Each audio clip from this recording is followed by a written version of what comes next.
بسم اللہ الرحمن الرحیم۔ السلام علیکم ورحمۃ اللہ وبرکاتہ۔ آج کی آیت سورۃ البقرہ، آیت نمبر 225۔ اعوذ باللہ من الشیطان الرجیم۔ لا يؤاخذكم الله باللغو في أيمانكم ولكن يؤاخذكم بما كسبت قلوبكم واللہ غفور حلیم۔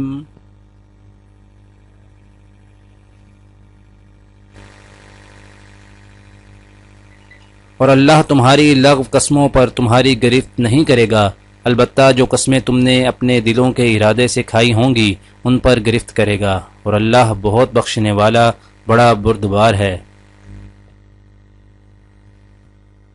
آج کی دعا۔ ربنا آتنا من لدنك رحمة وهيئ لنا من أمرنا رشدا۔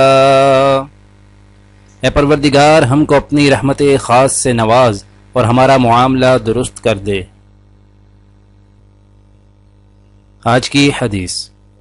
حضرت انس بن مالک رضی اللہ تعالیٰ عنہ سے روایت ہے کہ نبی کریم صلی اللہ علیہ وآلہ وسلم نے فرمایا، جنت میں ایک درخت ہے جس کے سائے میں ایک سوار 100 سال تک چل سکتا ہے اور پھر بھی اس کو طے نہ کر سکے گا۔ دعا ہے کہ اللہ تعالی دنیا اور آخرت کی تمام بھلائیاں عطا کرے، عمل کی توفیق دے۔ سبحان ربک رب العزت عما یصفون وسلام علی المرسلین والحمد للہ رب العالمین، آمین۔